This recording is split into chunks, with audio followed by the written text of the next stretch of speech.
Olá! Dentro das metodologias ativas, a gamificação é o uso dos princípios dos jogos no campo da educação, no intuito de envolver, engajar e animar os estudantes em relação à aprendizagem. Trata-se de uma possibilidade de trabalhar com os estudantes de forma lúdica, desde que as regras do jogo elas sejam esclarecidas antes mesmo de iniciar todo o processo de jogo. Nesse aspecto, o jogo ele é deslocado da função de puro entretenimento para uma ressignificação de seu conceito. Dessa forma, também constitui um dos caminhos para a prática pedagógica dentro do processo de ensino-aprendizagem. Assim como num jogo existem objetivos específicos a serem alcançados, na sala de aula, toda vez que a gente aplica algum desses jogos, também é preciso que um objetivo de aprendizagem seja estabelecido, porque é ele que vai ser o fio condutor dessa prática. E na gamificação, o professor ele é um facilitador do processo e o aluno ele se comporta como agente ativo do processo de aprendizagem. Durante a aplicação do método, são trabalhadas habilidades como comunicação, criatividade e tomada de decisão. O professor pode planejar a aplicação do jogo desde o início da aula para introduzir algum conteúdo, para realizar uma sondagem ou até mesmo para promover interação entre a turma, como também pode aplicar no final da aula para fazer um arremate final de tudo que foi trabalhado naquela sessão de aprendizagem.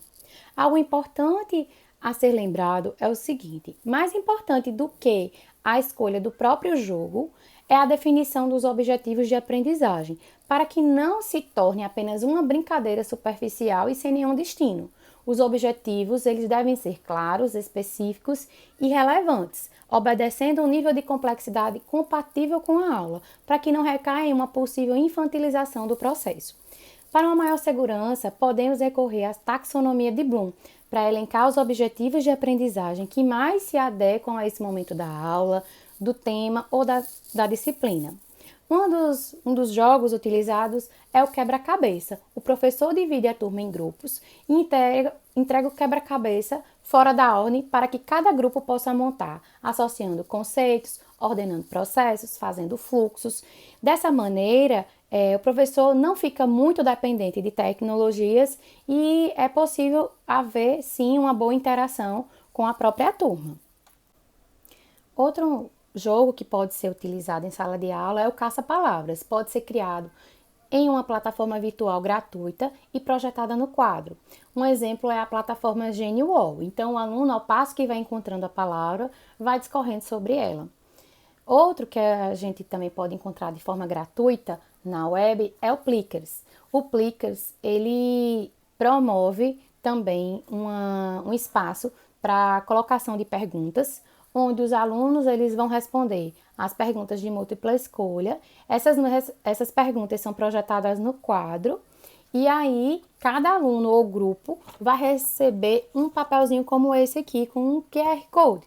Então, se a gente olhar de longe, a gente não consegue identificar realmente o que seja isso, né? Mas se você olhar de perto, nas margens desse QR Code, vai ter aqui, ó, letra A, letra B, letra C, letra D. Então, apareceu a pergunta no quadro, o aluno, se ele achar que é a letra A, ele vai girar o QR Code dele para cima. Se ele achar que é a letra B, ele vai girar o QR Code dele para o lado do B. Então, isso facilita o quê? A interação da turma, e se ele olhar para o lado, ele não vai conseguir identificar o que seu colega tá colocando ali, né? Porque fica bem apagadinho e fica bem discreto. E dessa forma a gente consegue promover, né, uma interação entre a turma e ficar bem divertido. E ao final tem o feedback das respostas corretas e o professor ele pode também promover uma discussão ao final de cada pergunta que foi colocada.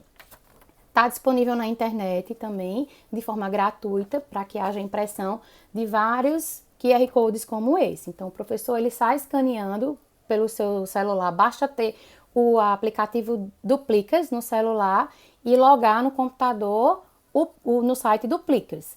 E aí ele faz previamente as perguntas e depois projeta. Então, o aluno só vai ter em mãos o QR Code e o professor com o celular escaneando as respostas. Então, é bem interessante, é bem legal, tem uma boa aceitação nas turmas, principalmente em turmas grandes. Faz uma festa grande com isso aqui. Outro aplicativo também bem legal para ser utilizado em sala de aula é o Kahoot. Ele também é uma ferramenta gratuita que pode ser aplicada individualmente ou em grupo, onde o aluno vai responder a um quiz, gerando uma pontuação e um ranking. Então, ele vai vendo que ele vai evoluindo ali, né, conforme ele vai passando, né, vai pontuando, as perguntas vão aparecendo. Então, o professor, ao final desse jogo, ele tem como também promover uma discussão, dar um feedback a esses alunos, né, promover essa interação. E aí também pode associar a esse jogo também um debate, né, uma discussão acerca sobre um determinado tema que tenha sido explanado, que tenha sido alvo dessas perguntas. Então, existem muitos outros jogos que podem ser utilizados no contexto da educação. Assim como também os professores e os alunos, eles podem construir os seus próprios jogos, como jogos de tabuleiro, utilizando dados, e aí tornando o ambiente mais lúdico e mais atrativo para a participação dos estudantes. Lembrando que o professor é um facilitador do processo e sempre deve fornecer um feedback aos alunos, levando sempre em consideração os objetivos de aprendizagem a serem alcançados com essa atividade.